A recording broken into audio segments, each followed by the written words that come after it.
right.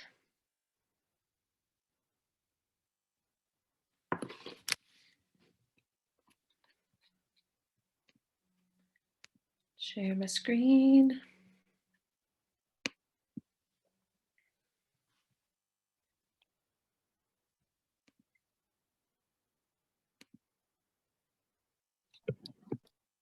Hi there, good evening.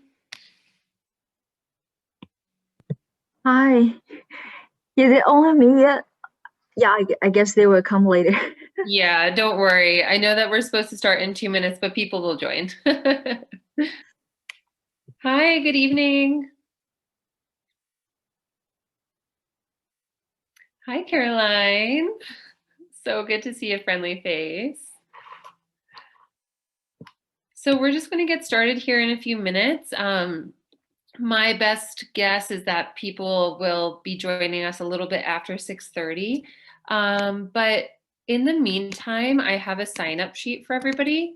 This is just to keep track of how many students are attending the workshops, and your personal information won't be shared or anything with the public. It's just making sure we have the numbers and things to move forward with future workshops. So I just put the Google Doc in the chat. Please let me know if you're having trouble accessing it. And just go ahead and write your name and the school or department or program that you're involved in. And that way we can just get a heads up of who's attending and how many students are coming. I'm so excited that this Writing Center is putting on these workshops, because when I was getting my master's with USD, they didn't have this. And I really do think this is such a great resource.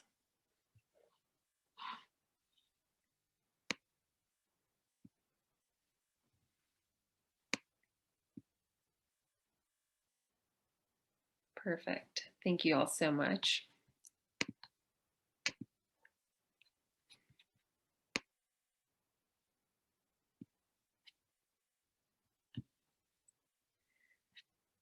And we have a few more workshops coming up this semester. And so I'm just going to pull up that Writing Center page. So I'm going to pull up the page to show everybody, and then I'm also going to put it into the chat. So myself and Dr. Herrera, we are heading a Finish Strong Writing Clinic, which is in April. And let's see what else we are doing. So this one is today. It looks like we're nice. It looks like a Stop Stalling and Start Writing is going to be next week, which is fantastic. Actually 2 days next week. So that's great in case you can't make one of those days. And then the research writing process, which is fantastic, and library orientation. If you have not sought out the librarians for help or assistance in your research, I really, really suggest it. They're such a fantastic resource. I've recently met with V, and V is just fantastic. Really helped me narrow down my own research. And then there's an APA, so fun, but very important. So an APA workshop in March, applying the finishing touches also in March and April. And then we have Finishing Strong Writing Clinic in April. And that's really to just make sure that your final papers and whatever you're doing, whatever you're submitting with your classes, or even possibly submitting outside of school to academic journals, that it's polished and it's looking great. And that's a few hours. That's actually 2.5 hours in April. And then there's a few more. So, just keep on using the Writing Center for resources, keep showing up. I know that everybody is sick of Zoom, but this is just such a good resource for everyone. But at the end of the day, if you can't make it, there are also video recordings. There we go. So writing workshop videos. And so you can always access previous workshop videos.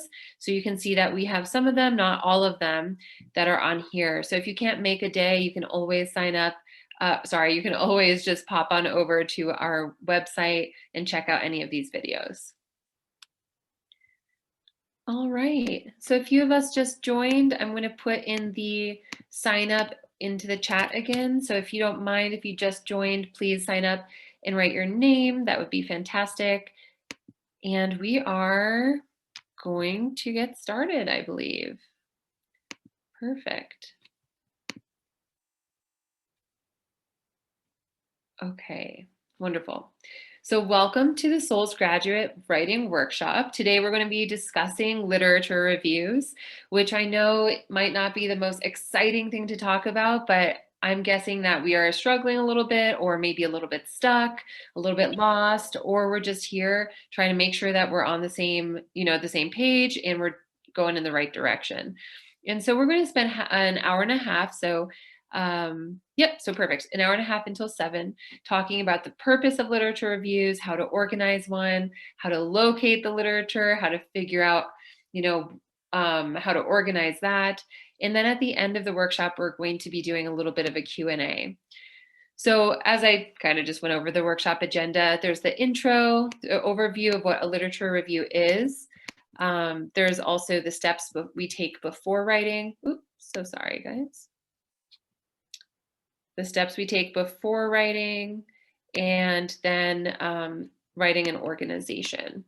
So I'm just going to continuously pop our sign-up sheet into the chat for everybody who joins us a little bit later. So by the end of this workshop, everybody's going to be leaving here knowing how to define what a literature review is, being able to articulate that. I know sometimes that can be tough. And understand its importance and relation to research. So what is the importance of doing this? Why do we do this? You're also going to have a heads up on how to prepare to write a literature review. So we're going to go step by steps, how to find the literature, how to organize it, how to annotate it, and all of that fun stuff. And then we're going to also be able to leave knowing how to structure a literature review, which can be really tough. I know that sometimes when I write literature reviews, I feel like I just kind of get a little bit lost in my own writing. So we're going to, address kind of topics like that. Just as a quick hi, my name is Professor Emily Packer. I got my master's from USD in TESOL Literacy and Culture, and I'm currently getting my PhD in Education for Social Justice. I am a community college instructor, so I teach ESL and English. And when I was a master's student, I presented my own research both at USD and actually at a few conferences, which was really amazing. And although I'm definitely familiar with research, I've presented my research and I've, of course, workshops, I am an educator first and a researcher second. So there may be some questions that are best asked for your professors, and that's really specific questions. We come from different programs, and I haven't checked the sign-up sheet, but possibly different departments. And sometimes our professors have different expectations of us. So if you have a question and I deflect it back to your professor, I'm not being lazy. It's just because in the last 7 years of working at USD, I've noticed that there's just sometimes we have a little bit of different expectations. And so, yeah, especially if you have questions about due dates and things like that, that is not for me. But yeah, so hi, so happy to see everybody here. Can we just start off the workshop by taking a minute? This is really, really useful to me to help me tailor my explanations. But if you can introduce yourself in the chat, what's your name and your program? If you have started your research, what is your topic? If you have started your literature review, what are you struggling with? And if you haven't started your literature review and you're here just to kind of dip your toes in the water and see what this is all about, what are you curious about? Okay. So let's take a minute and just introduce ourselves and just put that in the chat.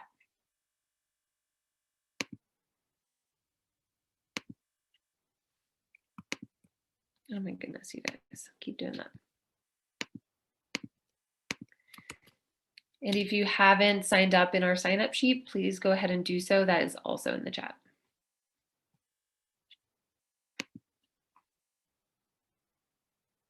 Nice.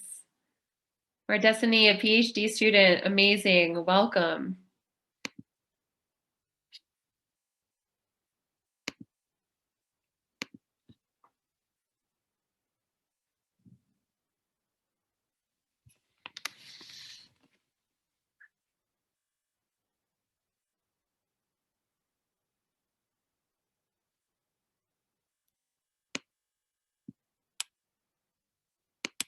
Nice. I'm also a first year PhD student, so I I understand your desire to just kind of suss out everything. So definitely you're welcome, and I think it's great to get a head start on just kind of understanding where your writing is going to take you.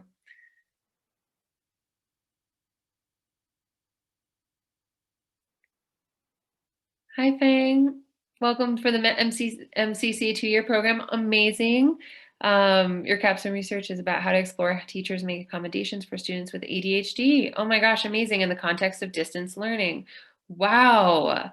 Fantastic research topic. That's incredible. I know so many people are altering their research to be inclusive of online learning now, and I think that's just so fantastic. Wow. I'm sure so many parents are going to thank you for your research. Hey, Jacqueline. Nice. Master's in Education, dual credential. Fantastic. And your topic's technology in elementary school, virtual classroom. Wonderful. Oh my gosh. I have a few peers in my PhD program who are elementary ed teachers, and just thinking about all of the lengths they go to include technology in a effective way is amazing, and with kids. So welcome, Jacqueline. Hey, Emma. Dual credential program. Great. Research is on experience of caregivers of students with disabilities during remote learning. You guys, look at these research topics. Holy moly. All of this is remote. This is important that we are learning this. I'm so interested to see what you all find. Hey, Alexis. Nice. Master single subject. Perfect. Program in San Diego offers weekly field trips to Balboa Park and how they've adapted their program to work with the constraints of distance learning. Amazing. I would love to be in a program that does weekly trips to Balboa. Fantastic. Yeah, and how does that work with distance education? Wow, so interesting. Hi, Catherine. MED TESOL. Woo! Yay! Catherine's one of my students right now. That's why I'm giving her a little bit of a woo. Doing research on understanding the perceptions of highly educated immigrants on their own learning in community college classrooms. Wow, so important. I am so interested in this. I cannot wait to read your research. That is really important. Hi, Caroline, for MED TESOL program. Yay. Started your lit review. Great. ESL instructors as advocates. Perfect. Yeah, with not including everything and going everywhere with my thoughts and ideas. I am sure that a lot of people have struggled with the same thing. How do you not include everything you find? And how do you synthesize it? Perfect. Thank you for sharing, Caroline. Emma says same as Caroline. Yeah, I knew it. Struggling with just collecting current research and trying to narrow down some of your research. Yes, and so Emma, you bring up a really, really important topic because you're talking about remote learning, and I see a few of your peers on the call are also distance education, remote learning, and although online education has been around for decades, this is not a new thing, even though us face-to-face educators might perceive this to be new. The depth of the research at hand or the relevancy, that might be something that you're finding to be limited. And so you might be, one of those people at the forefront of your own research, which is such an exciting place to be. But I could also imagine that it's a little bit overwhelming, looking for research and actually not finding a ton. So thinking about resources of how to navigate that. Because sometimes we think we're not finding research, and so we think, okay, it must not be out there. But actually it is. And so something that I really, really suggest is to make an appointment with the librarians at Copley. And you can do that easily on the Copley Library website, or you can send them, I believe, or you can give them a call. And they are just brilliant in being able to talk through what you're researching and then being able to help you find research. So I would definitely make sure that everybody, if you can, at least meets with a librarian at least once. The other important thing to think about is, networking with your professor and other professors within your department and asking, which professor has backgrounds in what I'm researching, because it might not be your specific professor, but everybody who works in Souls, for example, they know each other's bios, and you can also do your own research on the website and check out all of the blurbs from all of our amazing professors. But seeking out people who have done research in the area of your intended research, or also people currently doing that, is fantastic. Nice. Okay. Well, thank you everybody for sharing. I think a lot of the struggles with lit reviews are common. So if you're sitting there just thinking that you're the only one having a hard time, absolutely you're not. So I'm going to keep everything that you've shared with me in mind as we go throughout the presentation. So hopefully I can address some of what you've shared. And then at the end of the presentation, we're going to have time for you to ask questions, and so we can further that conversation. I am also, before we jump in, going to make sure that I share. So one more time, I'm going to share our sign-in. Boop. So that's in the chat. And then I'm also going to go ahead and share our presentation. So you can follow along on your own computer, but also so you have access to it in your own time. My email is in the chat as well. So if for some reason you just lose these documents, you can of course just send me an email and I will share them with you. Also, if you just have general questions about your literature reviews, I'm happy to help you. I am not going to be reading through your lit reviews. That's going to be a great option for you sending your lit reviews into the Writing Center and getting feedback that way. And if you're not sure how to do that, we can talk about that at the end of the presentation too. Okay, so let's jump in. So what we're going to talk about first is what a literature review is. And so literature reviews have different they hold different spaces for different research, but they are the same regardless of what type of research you're doing. So, whether you're doing action research, whether your research is simply bound to researching previous information, previous bodies of literature, whether you're doing a case study, literature reviews serve the same purpose. So we're going to talk about what that is. So literature, let's break this down, for most people mean published information and materials, usually articles or chapters in a book or whole books that have been peer reviewed and have academic value. Now, in the past, a few people have asked me whether or not it has to be peer reviewed. So that includes dissertations that have not yet been defended, I believe, and dissertations that have just not been accepted quite yet. And that is going to be a question for your professor. So they're going to be able to help you navigate that. But in general, the information that you provide in your literature review and you cite should be peer reviewed, because in academia, that just means, hey, we've vetted this. We agree with what they're saying, or maybe we don't agree, but we understand their tactics and the conclusions you came to. So, make sure that you understand the full breadth of all of the different types of literature you can include. If your professor says it's okay for videos or something like that, but that's going to definitely be a professor question. And what does reviewing the literature mean? So once you find literature, and I think Caroline mentioned this, just feeling like you want to include everything, we want to be really kind of picky. And so when we're trying to find our literature, and we're going to talk about how to do that later, but when we're trying to find our literature, we might come up with an article that we really like, and we really think that it speaks to our work, we understand it, we really, really appreciate it. We need to double check a few things, so we're going to go through and we're going to see, has this been established, discredited, accepted? And, an easy way for us to do that is seeing if other people have cited it. And keeping in mind when it was published, because if it was published in February 2021, maybe not a lot of people have cited it. But we want to make sure that this hasn't been discredited, or if it has been, that is an interesting thing to include in our literature review as well. So at the end of your literature review, you might use that time to explain converse ideas, so people who are opposing what you have just outlined, or you might want to explain theories or frameworks that have been discredited. And this is an important distinction. You don't want to cite something that's been discredited to support an argument, but you might want to include something that's been discredited to show the readers, hey, this argument has been discredited. We are not believing in this anymore. Okay. And that's totally fine to do in a literature review. And it actually shows that you've done your homework. Including information that goes against what you're trying to prove just shows your reader that you've done your comprehensive overview. And that's usually included at the end or in your abstract. And you can include areas of controversy or conflict, which is pretty much similar, problems or issues that remain unresolved.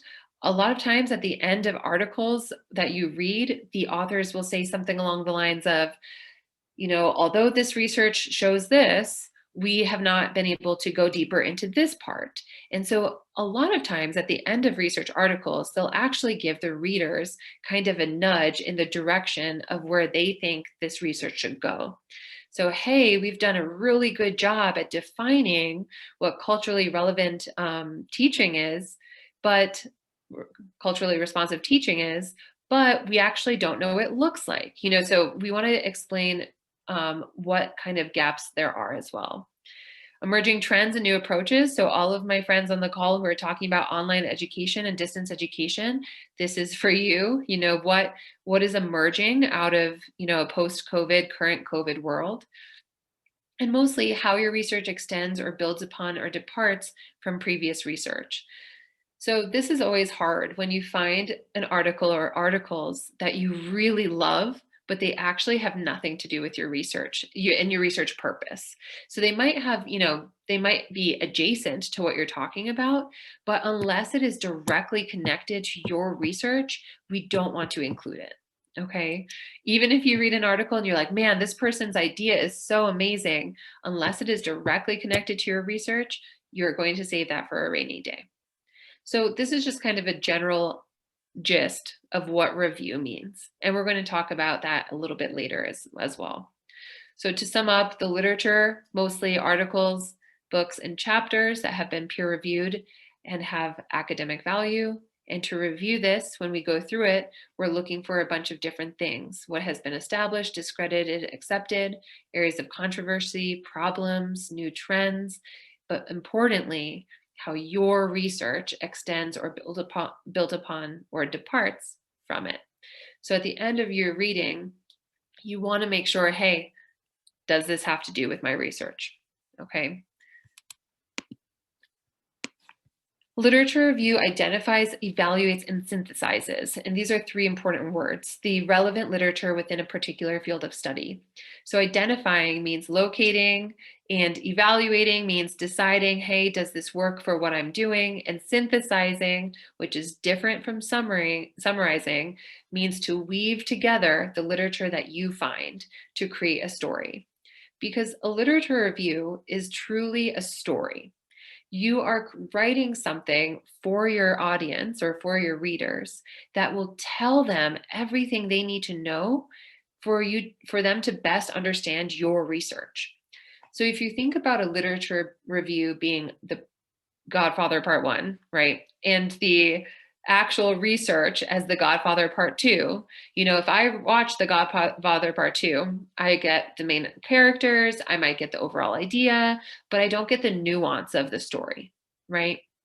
So that's why I watched The Godfather Part 1 before The Godfather Part 2, because the first one tells me everything I need to know, the context, the background. And so that way, when I watch the sequel, I understand it deeply. And that is what a literature review does for your research. Because I could read your research and be like, okay, like this is interesting.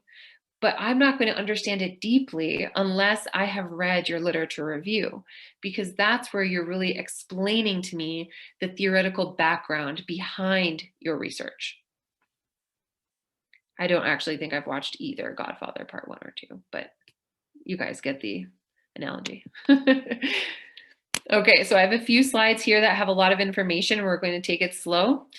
The basic overview of literature reviews is that it shares themes of closely related studies. Okay, it says results, but I really want us to focus on themes. Okay, so when you're reading a bunch of literature, you sit down, you read 4 articles in a day, you're going to try to find the commonalities amongst all 4 articles. And this is what a theme is. The theme is the thread that you find amongst the research. Now, of course, it's really important that you look for other things, like, okay, how do the articles maybe diverge from each other? What are the new ideas? What is the terminology? But in general, and this is how we organize our literature review, is we organize it by theme. So of course, we'll have our introduction, and then we'll have body paragraphs. And within our body paragraphs, they're going to be organized thematically for the most part. And I've been helping graduate students with their research for many years at this point, and I have only seen, I think, 1 research that diverges from the thematic organization. But that doesn't mean that it doesn't happen. You know, people organize it methodologically, chronologically, but for us, we're really going to focus on thematically, okay? It depends on what you're researching, but in general, it's thematically. You want to make sure that your literature review relates to a study of the larger ongoing dialogue in the literature. So what has already been done, what's generally accepted, what's the current way of thinking. So especially if you're tackling a really big concept, like the concept of advocacy, for Caroline's example, you know, advocacy within education and social justice within education has been researched for decades. And so thinking about how we want to narrow that down is very important. And we can narrow that down in a variety of ways. Now I'm getting into research, but we can narrow it down in a variety of ways, you know, contextually, based on time, you know, current versus past. We can talk about participants in particular. Who are we focusing on? So we want to narrow it down. And thus, we also want to narrow down our literature review. And so your literature review should also provide a framework for establishing the importance of the study. So as I'm reading through, I should get the urgency. You know, this is important. I get why you're spending so much time writing about this. I understand why you chose this topic, right? And so, of course, a lot of our topics, like I was reading through your topics, they're amazing.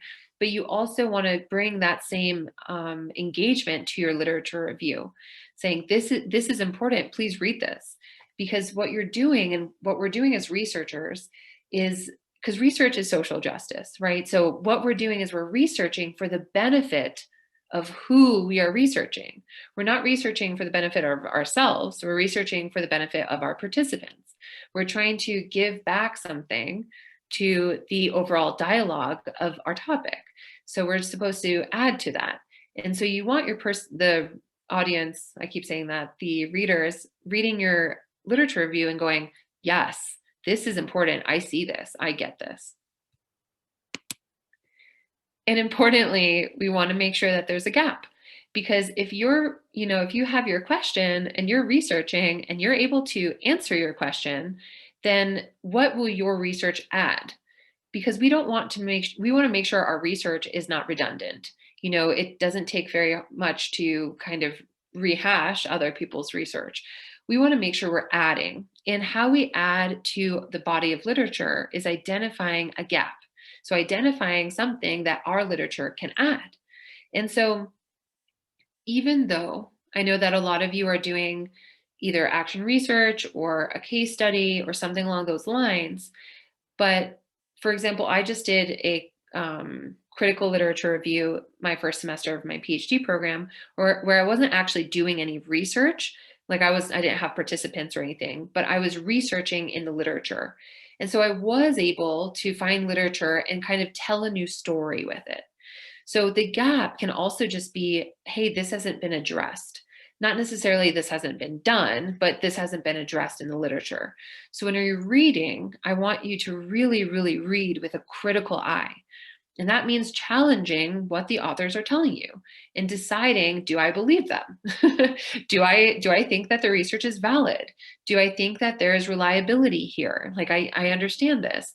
And so that's why we have a gap. And in our literature review, we address our gap in our conclusion. So the last paragraph in your entire research, in your entire literature review discusses the gap. So you're going to say, you know, even though I've already defined and talked about all of these ideas and all of these themes, there remains an area that needs to be addressed. Okay, so you have to have that in your conclusion, and I'll show you examples at the end of our workshop. But just remember that if you've asked a question and you're able to answer your question, what is the purpose of your research? And that doesn't mean you need to scrap your whole research, but it probably means that you need to tweak your research question. And you need to say, this has already been addressed, so I need to figure this out. I need to make my research question a little bit more specific so that way I can add something to this dialogue. Okay, here's a little bit more information. I'm going against the cardinal teacher rule of too much information on the slides, but you know, nobody's perfect. So you use the literature as a foundation, as support for new insight that you contribute. Now this is going to sound confusing, okay, because I say new insight. But then again, in this next sentence, I say without adding new contributions. And this is kind of tricky to understand. So you want to provide a new perspective of what you're researching, but you yourself are not adding anything from your own research right now.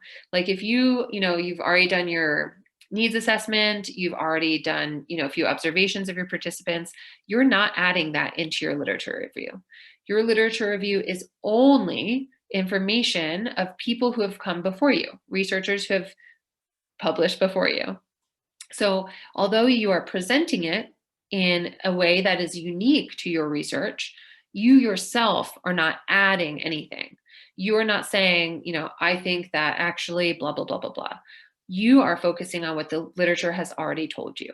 And you're presenting it, you're telling the story in a way that is specific to you. And so that's when we talk about synthesizing, which will be on the next slide.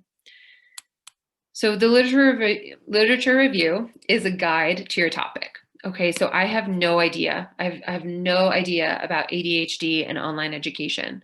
So I should be able to use your literature review as a guide for myself to be able to read through it and go, I got it. I don't understand everything, of course, but I understand the main ideas. I understand the themes. Okay, so it's just a guide.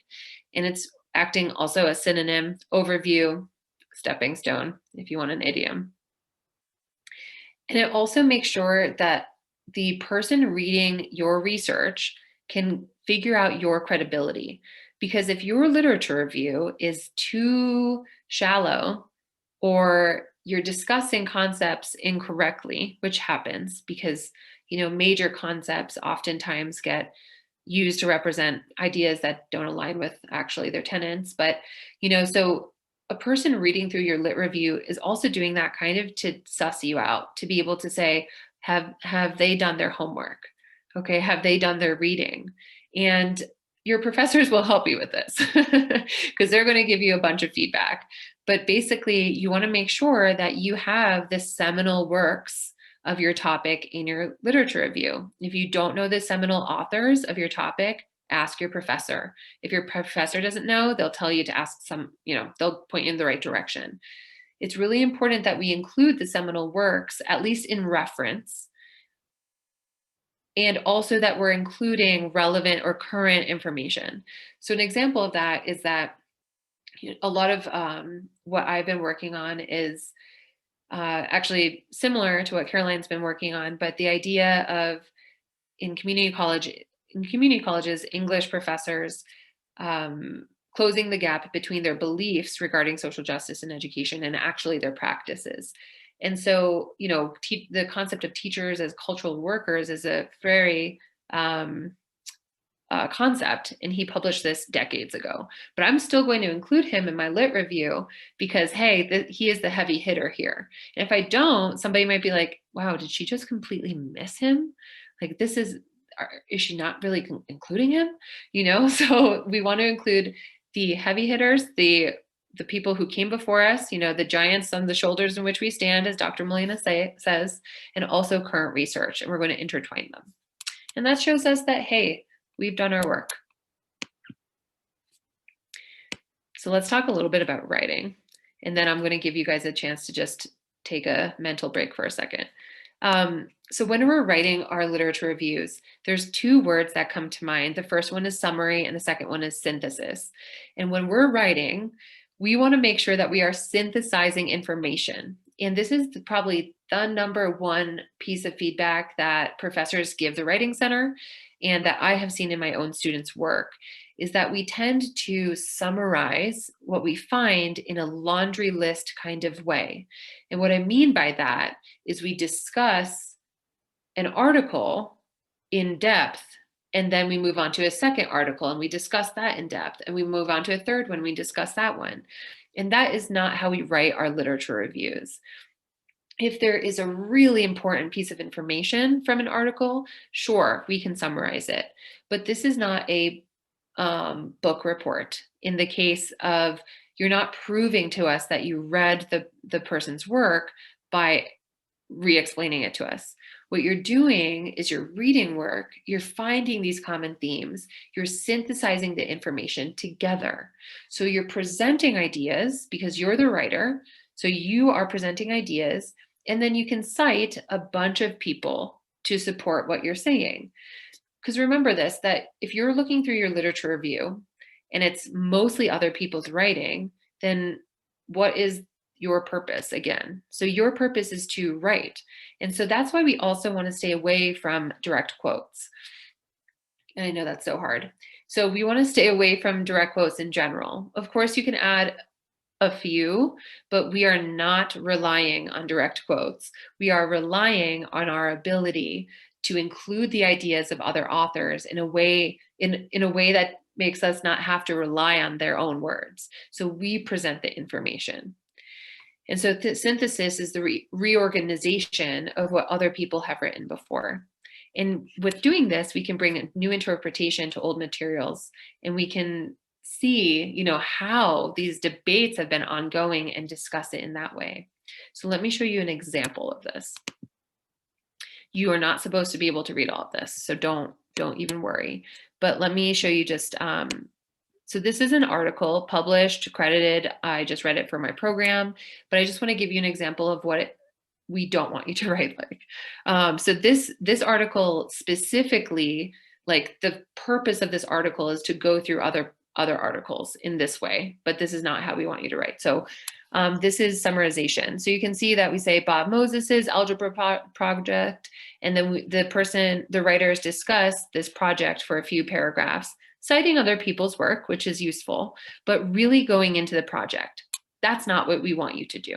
Okay, and then they move into another project, okay, Tate's project down here, and they explain Tate's project in this really long paragraph.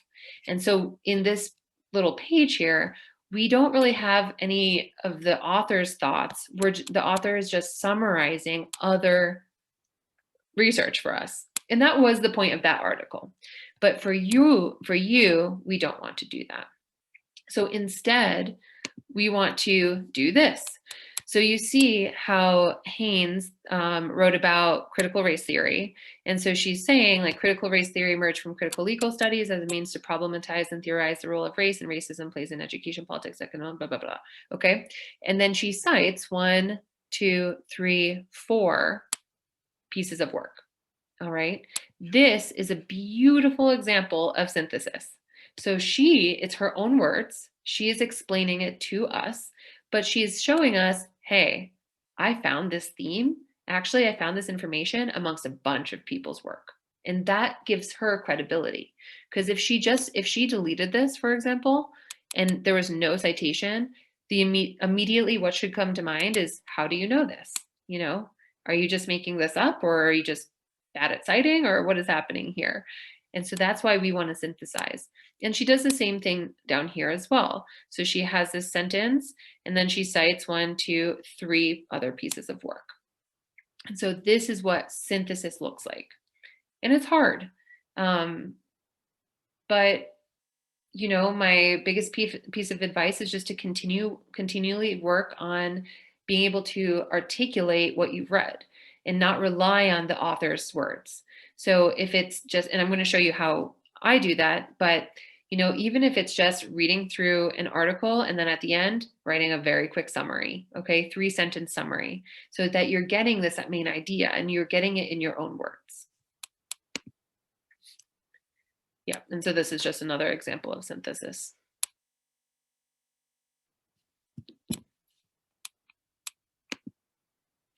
Okay, so to sum up what it is and what it's not, it's a critical evaluation of sources related to your topic.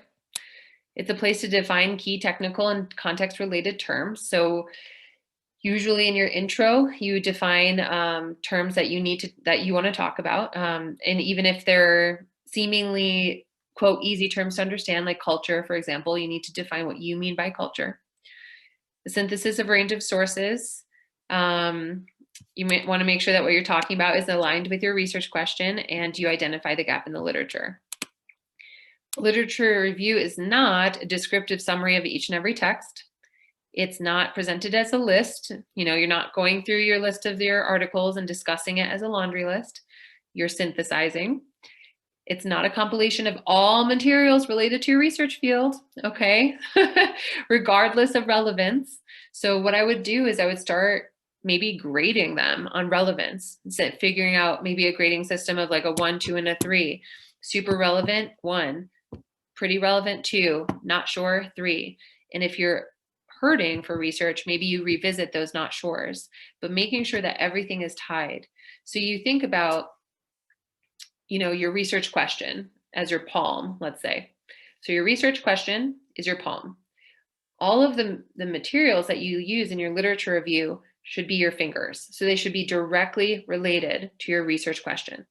So if you go through an article and then you look at your research question and you look at the terms that you need to operationalize, so the terms that you need to define and dig into and explain, if an article has nothing to do with that, then we need to move it to the side for now. And you have to be pretty diligent with yourself. Otherwise, you're going to wind up with a mountain of work and people just saying, why is this relevant? Okay, so we're moving into the second part, and I'm actually going to save the questions for the end. I was going to do a little bit of a break here, but I'm going to save the questions for the end because I want us to get through this. And I think maybe what's coming will answer some. So if you do have some questions from that first part, just note them down. And if I don't answer them, make sure to ask them at the end of the workshop. Okay. So the next part is what to do, how to find the research. And this is actually the fun part, I think. Maybe you guys don't think so, but I think that's the fun part. The writing part is always harder for me. So you're going to do 3 things. You're going to locate the literature, you're going to analyze it, and then you're going to write. So there's 7 steps I've come up with, and we're going to go into all 7. Now, the first one is defining and identifying your keywords. So when you're reading, you're going to see a lot of the articles give keywords after their abstract. And so keywords will really help you with your search engine searches. So whether you're using JSTOR or Copley Library or Google Scholar or whatever you're using, you want to make sure that you've come up with a list of key terms and have that list with you. This list can evolve. It probably should evolve. And as you're reading, check out the other author's list of key terms, because there might be something that's similar to what you're asking, but you haven't included, that you then use to research, and all of a sudden all this other information starts coming, because key terms are really important and the language that we're using is important.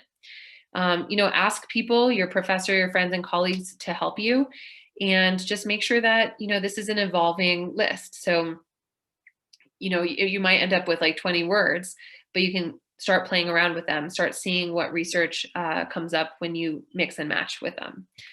So here, just English language learners, inclusion, inclusive reform, which is different than inclusion, right? So inclusive reform is more specific. Leadership principle, social justice. And so what I would do then is I would look at this article and I would look at the key people that this article cites. I would go to their research and see what their key terms are and see if there are any new ones that I want to add. The second one is finding the research. This takes a lot of time. Plan for it. So using key terms, use the different databases. Please use multiple databases to make sure that your searches are diverse, I guess. So for lack of a better word, so that your search is not just the same.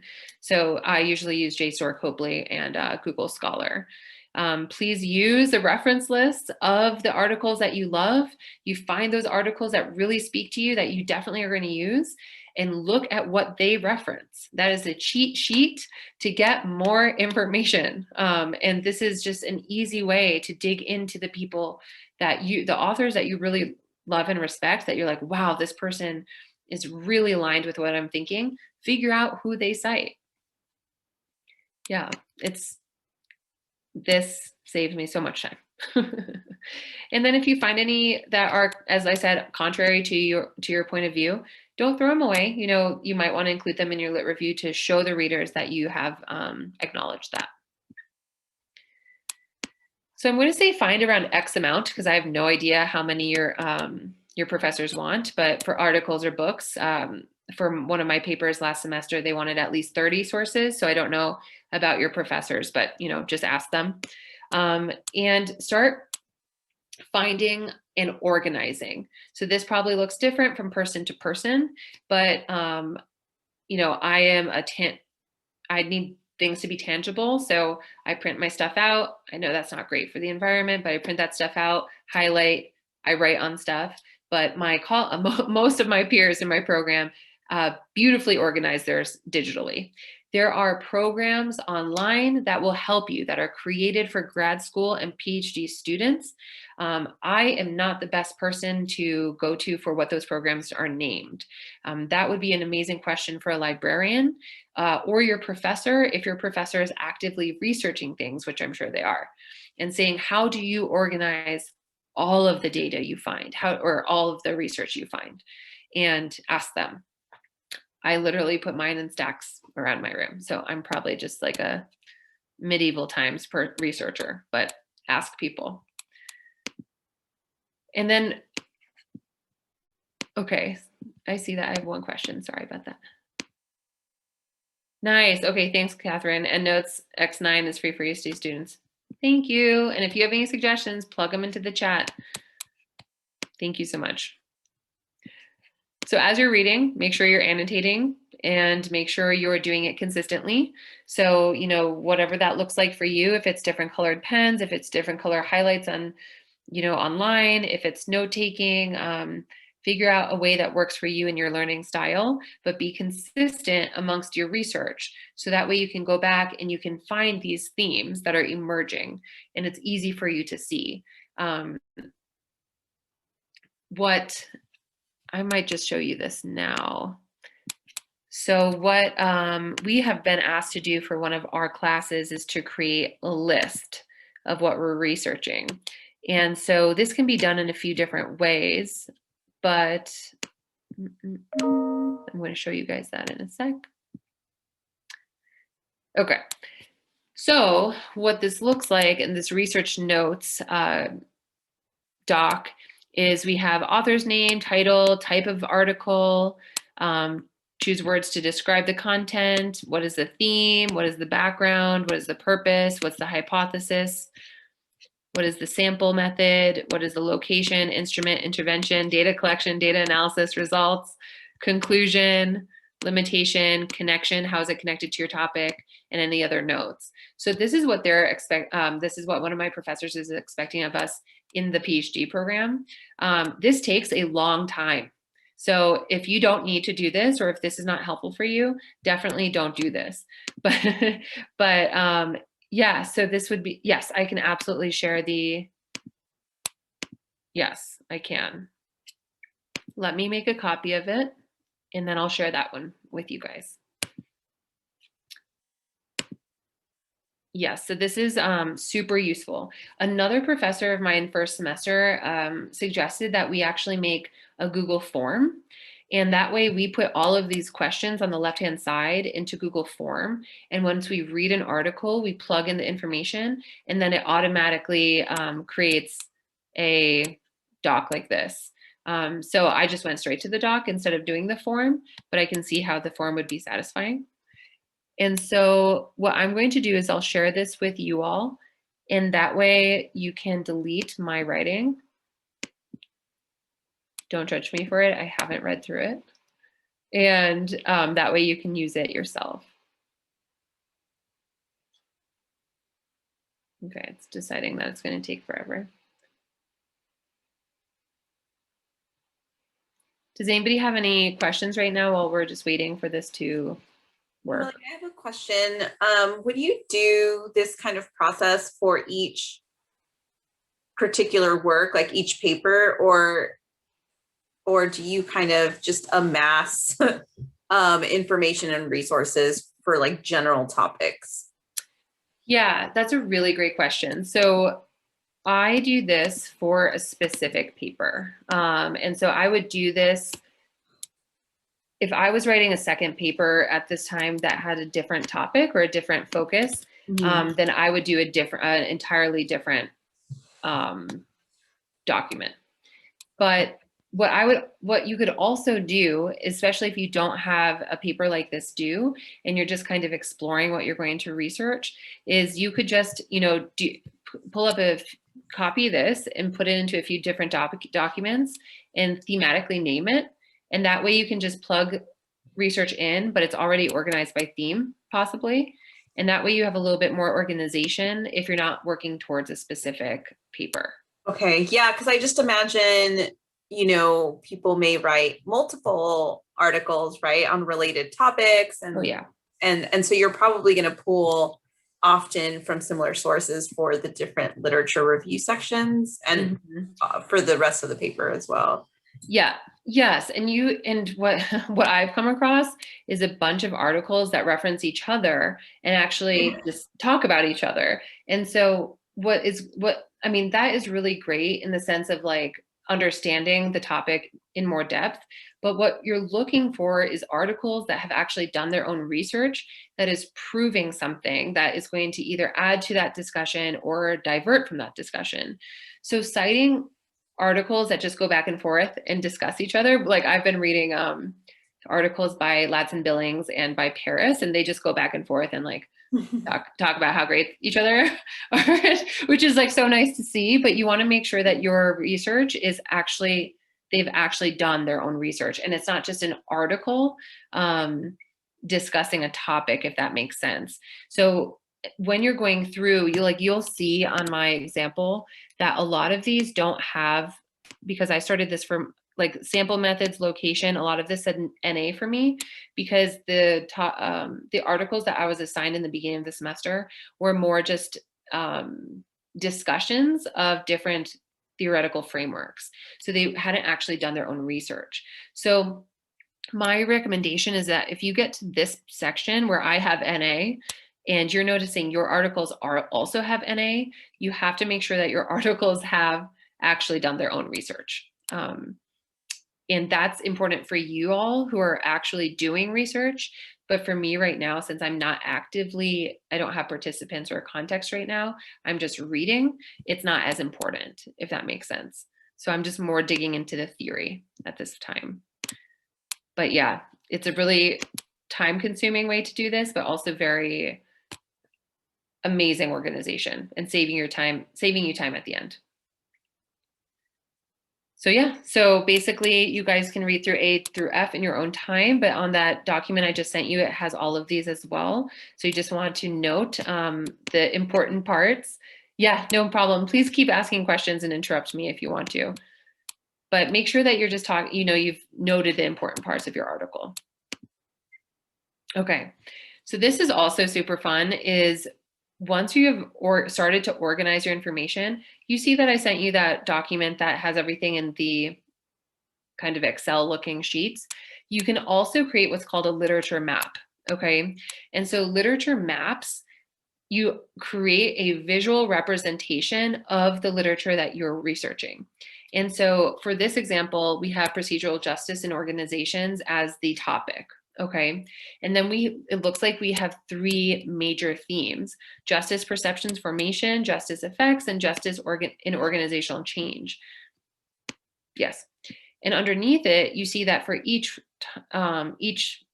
theme, we have a lot of research that's supporting that theme. And I like this map because you can see that some research are connected to others. And so for my visual friends, my visual learners on the call, this is really, really useful in my opinion. And I've seen students do this, and it can be really useful in just understanding what your research looks like. And here's another one. And so this is a similar literature map. And so you can make it look like however you want. I know people are more artistic than others, but the purpose of this is organization and to see how everything is connected with each other. You see that even down here, if we look at history, which is number 1, and then Rust Belt, we look at Safford, and that is connected to social innovation. So if you're looking at this, you can see, okay, now when I start writing, I can look back at my map and make sure that I'm including everything I wanted to include, and I'm also making those connections that I wanted to make. So this is one of my biggest recommendations. Oh, this is another one. So drafting summaries at the end is different than annotations. Okay, so annotations, we're making notes, we're highlighting things. Summaries is putting it into your own words. And remember, that was so important. That's really what helps us with synthesizing information. And so I'm going to show you another example of what I'm doing for another class. And so for one of my classes, I don't have my intro, so just ignore me. So what we've been asked to do is write a summary of the article, write what my related experience is to the article, and then writing my viewpoint of social justice. But that's specific to me because I'm in the social justice program. So you might plug in your viewpoint of blank, your viewpoint of your topic. So whatever your main focus is.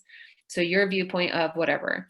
And this is to help you figure out your changing understanding of your topic.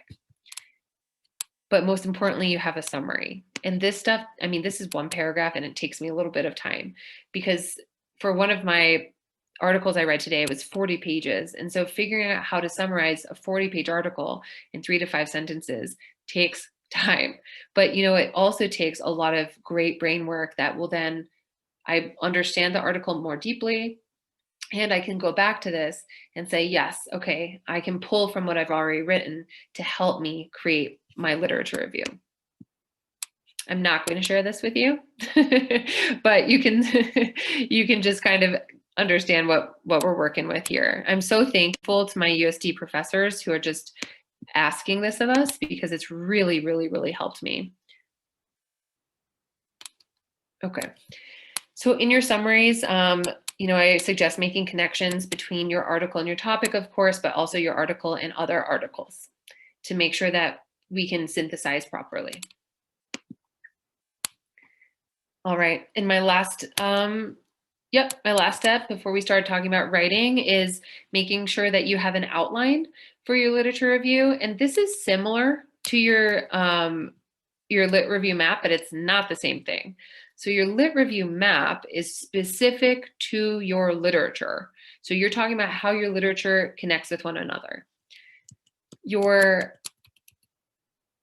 literature review outline is the outline of your paper. So, you have your introduction, you have your body paragraph, conclusion. This is, a super haphazard little outline that I put together based on a previous student's work. But your outline really, really helps you figure out how you're going to structure your paper and come back to it. Especially this is useful when you get lost. So when you're looking at your lit review map, you see that we have 4 themes. These would be your 4 body paragraphs, but within each paragraph, you can have sub paragraphs as well, possibly, but this is the bulk. This is your, I don't want to say this, but like the meat of your essay, right? So you have your intro, you have your body paragraphs, and you have your conclusion, but your body paragraphs are when you're digging into those themes. And so within each body paragraph, for example, you could have 2 sub paragraphs. Let me go back to this one. Okay. So your topic is procedural justice in organizations. Your 3 body paragraphs, main paragraphs, are these 3 top ones. And then underneath it, look how many sub ideas they have. And so this is actually a ton of subtopics, but this can help you prepare for your outline, but it just doesn't include your intro or your conclusion. And so headings and subheadings are different now that we're in APA, but this is just an example of a previous student's work where one of her body paragraphs was mixed methods grammar approach, and then she went into subtopics, excuse me, like form-focused instruction. And of course, I've gotten permission from my students for sharing their work. But this is the subheadings and subheadings are now different. Okay. Perfect. We're like right on time. So we've talked about what a literature review is. We've talked about the steps that lead up to us actually writing our literature review. So what do we do to have to prepare us for the actual writing? My suggestion is, if you're struggling with your writing, is to go back to your pre-writing steps and figure out, what am I missing? What do I need to elaborate on? What do I need to go back to? Because if you're doing your pre-writing steps, the writing portion of this should, of course, be challenging, but it shouldn't be impossible. So if you're feeling like you're impossibly stuck, I suggest going back to those pre-writing steps that are all the way back here and working your way through these and being like, okay, did I skip something? Like, what am I having a hard time with? You know, create your literature review map, create your outline, and then go back to your writing. So your literature review is just very much like a normal paper. You know, there's an introduction where you introduce your readers to your topic, where you define key terms. There are the body paragraphs, which are your themes that you found amongst your research. This is where you're explaining everything that you need to explain for me to understand your research, right? And then you have your conclusion. And your conclusion is where you wrap up your paper, you identify the gap that your research will fill, and you might mention like opposing views that you found or something like that. So your literature review, I don't want you to get like squashed under this idea that's just this massive, important, like crazy thing. Like, it is a paper, okay? So just check in with yourself every now and again, ground yourself. I'm just writing a paper, okay? So, you know, of course, these are just my tips. Like, please use evidence, cite what you are saying. Of course, this is just like writing 101. If you make a claim, please support it with evidence. Please cite that. Be selective in what you're writing about. You know, that just goes back to what we've been talking about. Make sure every single piece of writing that you're including is directly linked to your research question. Use quotes sparingly. Synthesize information.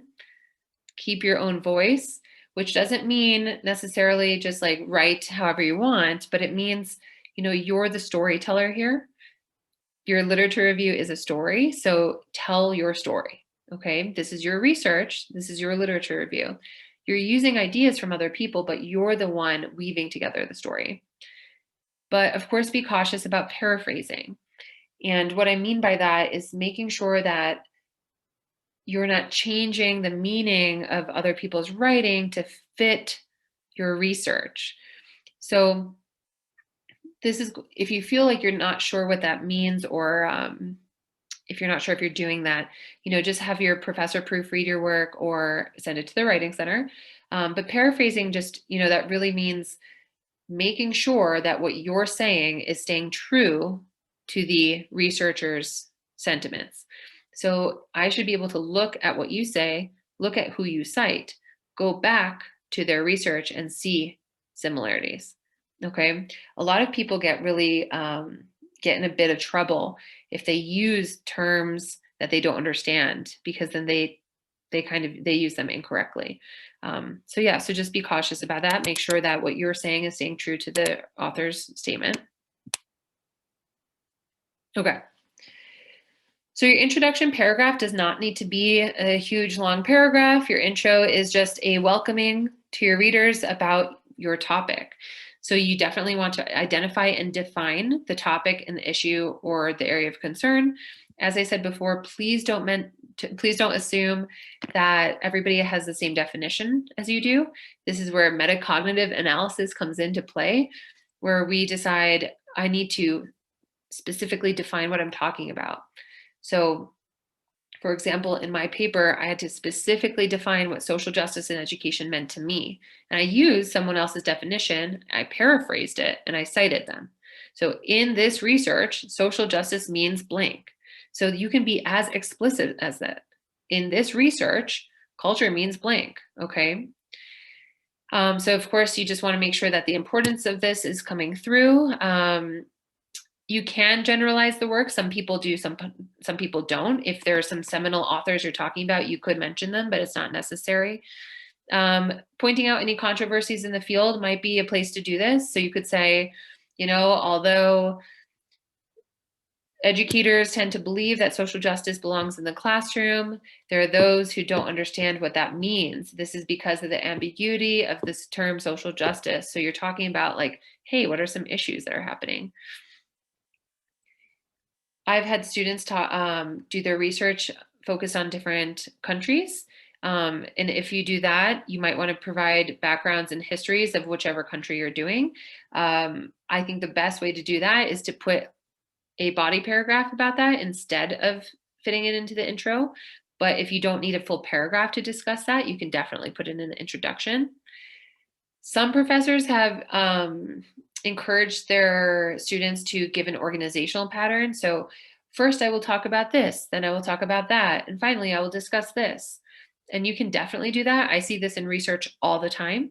If that is not your style of writing, you don't have to, but you may want to do that. I see this a lot of times when papers are especially long. So it just gives a little bit of a heads up to the reader of what you're going to be discussing. And that could be your general thesis statement. But your thesis statement also talks about, hey, just as a reminder, this is why this is important. So please don't try to read this. I'm just going to give you a few examples of introduction paragraphs. So all of these are previous students. We see that they immediately defined the population. So adult ELL population, they immediately reference. They reference what they specifically are focusing on. Open enrollment, literature on assessment is lacking. So they've already given the gap here. Usually we'd give it in the end, but this is fine because it's just a quick mention. And then this is our thesis statement. So to better understand the constructs of this case study, this literature review defines open enrollment and how its components relate to aspects of second language acquisition theory and assessment methodology. So this final sentence should kind of just give a, hi, this is what I'm going to be talking about. Here's another example. Immediately we see what they've defined. They've mentioned the influx of immigration, translation services, language brokering. They talk about this body of language. Literature on language brokering has said much on its negative and so it then defines it. And then the thesis statement is this literature will go deeper into the themes found across bodies of research to give context for the study, as well as analyze the personal attributes that recent literature has been identifying for language brokering. So that's a very clear, direct thesis statement. I think I have a few more examples, and you have this, so you can go in through this in your own time as well, just as a reminder. And so this person I highlighted because they used the word I, and your literature review is a compilation of what you've done and what you found. Whether or not you should use the word I is probably professor specific. So why don't you go ahead and, if that's something you want to do, go ahead and just double check with your professor that that's okay. I know different professors think, yeah, your literature review should be super personal, explain your process. And other professors want it to be a little bit more academic. And I hate how personal and academic seem to be binaries here, but just double check with your professor. So that, their final, for this reason, I selected research on the theoretical constructs and So they are explaining their thought process to the readers. So your literature review body paragraphs, as we've talked about, most of them are organized thematically. if you want to organize your body paragraphs in a different way, based on what you're studying, that is definitely an option, chronologically or methodologically. That again is probably just something you want to run by your professor. Please use headings and subheadings. So you want to use the categories you've established from your previous maps or outlines. Remember, we're summarizing, but synthesizing our sources. Okay, so taking those themes that you're finding and really synthesizing them together. So your headers and your subheaders should be your themes and then the specific sub-themes that you find. Yeah, and remember, discuss topics that only lead to your subsequent research. Now, it may happen that as you do your research, something from your research comes up that you need to go back and add to your lit review. And that happened to me when I was doing my master's degree. So my research showed me something that I hadn't put in my lit review. That's fine. I had to do some last minute research, add a section, and that is totally fine. I've also had students on the flip side who have had to remove sections because as their research have continued, they've realized actually this section doesn't apply to my research or it has nothing to do with actually what I found. So they've had to remove it. And that's okay. Just have grace with yourself. Please don't get married to any parts of your literature review. It's a living, growing document. It's supposed to be added to, it's supposed to be changed. So that's okay. Okay. Yep, so we kind of talked about this. Okay, actually, this is probably important for a lot of you. So since a lot of you are talking about online education and doing research into this field, you probably do want to mention the current situation. So you probably, if this is a reaction from COVID and a reaction of us having to go online, I would note that. And so I would do that possibly in my introduction if it's just going to be a sentence or two.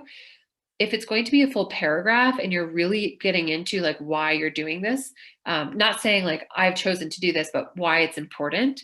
So for example, due to the COVID-19 pandemic, the requirement of online education, this has brought the attention to, the research of ADHD in children or students at home, blah, blah, blah, blah, blah. So if it's just going to be a sentence or two, put it in your intro. If it's going to be a whole paragraph, put it as one of your first body paragraphs. Same with history. If you decide that what you're researching, you're actually going really far back in time to talk a lot about how this has evolved, you might want to do your first body paragraph as like a historical understanding. Yeah, and I don't know if this is applicable, but sometimes for your first body paragraph, you talk about why you chose the literature you did, so based on methods. So if it's really important to you that you're finding literature that is only qualitative, and this is why, you might want to put that, but I've actually never seen that done at USD. That's just kind of an option. And my experience is only with master's students. So just to be clear.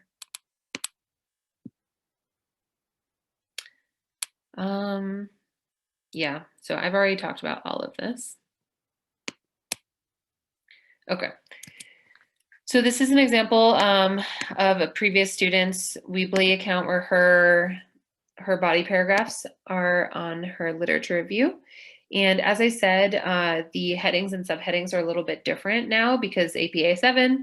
And so just go ahead and check that. But this is an example of what her literature review looks like. So she has her intro paragraph. Then she has her first paragraph, her first body paragraph, which defines what grammar is. Then she has her second one, which is a brief historical overview. So she actually did this. And she knows this, she should have had some subheadings throughout this because this is too long without any subheadings. And then she had her next body paragraph, and then she does have subheadings here. So form-focused instruction, grammar consciousness raising tasks, contextualized grammar instruction. Then she has a new body paragraph, new body paragraph, new body paragraph, new body paragraph, and then a conclusion. So this is a pretty standard way to organize. I would just say I would have added more subheadings. And you can jump on her Weebly. This is on the shared doc.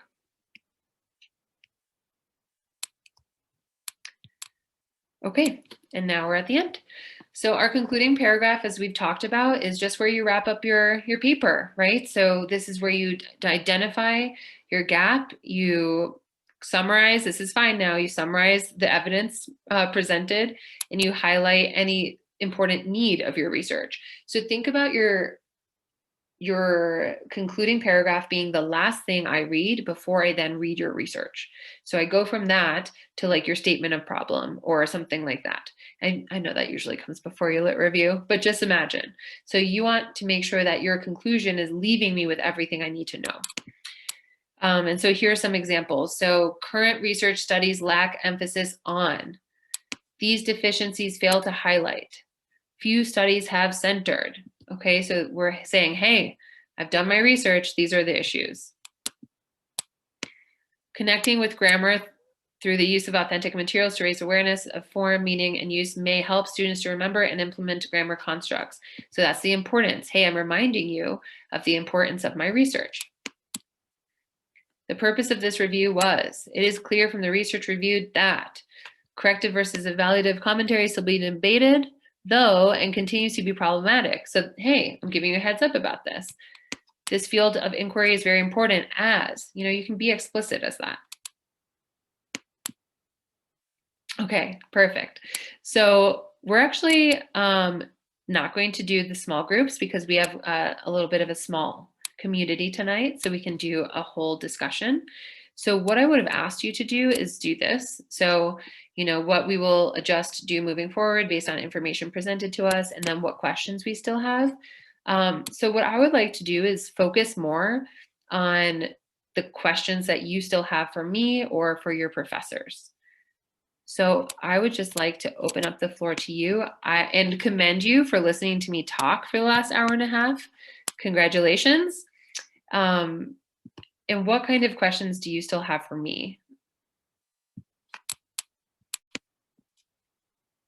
You can put them in the chat, you can send them to me privately, or you can just take yourself off mute. And if you don't have questions, if you would like to share your struggles, so we can talk kind of through those. I did have a question. You mentioned making those maps, like the literature maps and everything. Yeah. Do you have a particular, any like suggestions as far as, I don't know what it's called, like platforms or ways to do that would be the most beneficial or the easiest to create? Because, yeah. Good question, Catherine. So I don't, because I am such a hands-on person. So I used to just draw mine. I had a huge whiteboard that I would just create.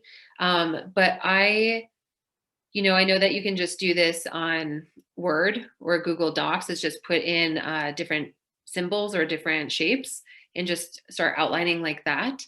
Does anybody else have any suggestions for that? I'm such a pen and paper person. I'm so sorry.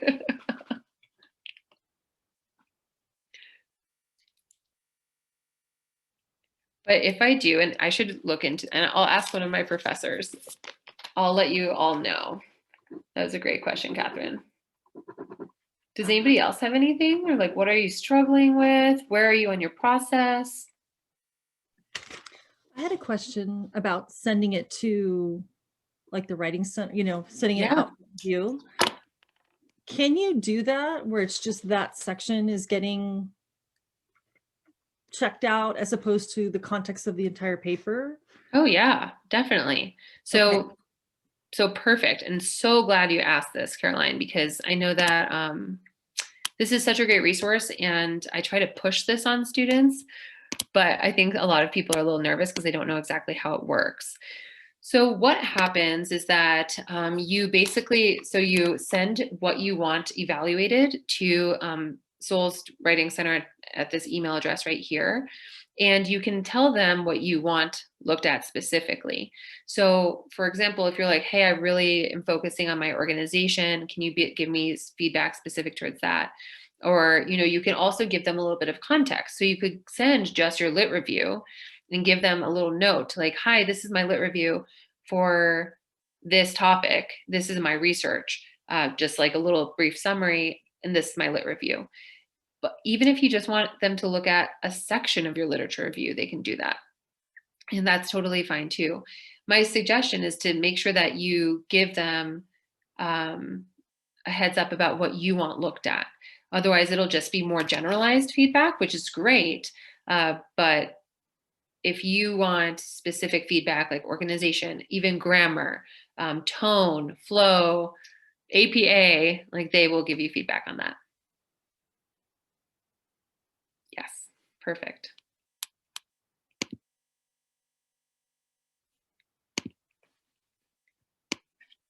Okay. Oh, perfect. Thanks, Emma. I do that stuff all the time where I'll download things and just never use them. Oh, I love that. Perfect. Thank you.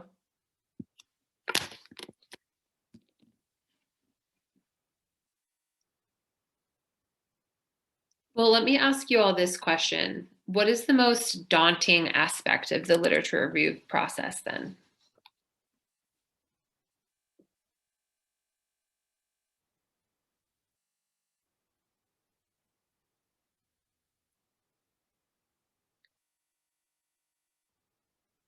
Synthesizing,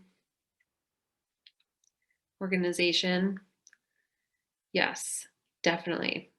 And those are the few those are the few parts of the Writing Center that we see all the time that need help. So synthesizing is tough when you don't feel confident with your own writing. A lot of times when you want to rely on other people's ideas, or you don't feel confident reinterpreting those ideas. So as I mentioned before, I really do think what helps is that after you read an article, either type it out or write it out, whatever you want to do, but give yourself 3 to 5 sentences and summarize that article. And, you can, and try to put the words that they're using in your own words. If there are key constructs, like key words, like specific phrases that they use that you want to use, that's a great time to use a direct quote. If they have a phrase that you're just like, I don't want to paraphrase this is so perfect, then use it as a direct quote.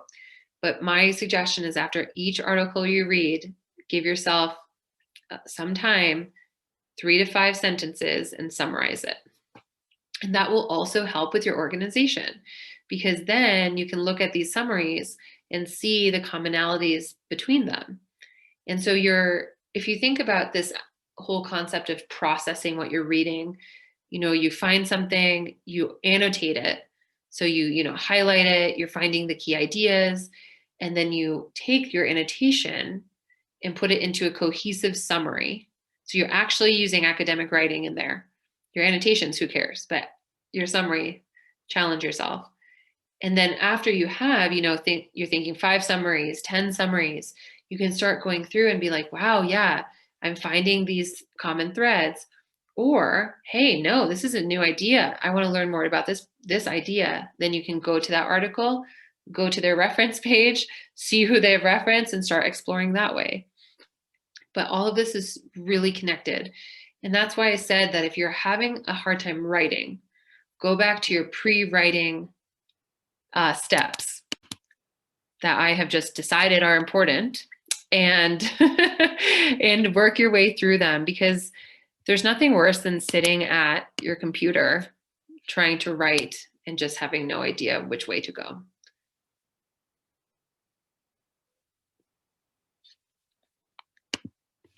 Okay, well, we have about 10 more minutes. I want to make sure that this time is valuable to you. So if you have any questions, of course, please share them with me. But if you have places to go and maybe not people to see, but articles to read, that's all you. This is your time. Please feel free to leave, but I'm happy to stay on and chat with anybody who wants to.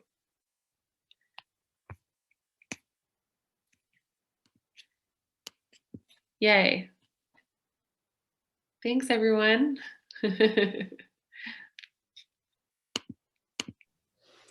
I had a question. Yeah.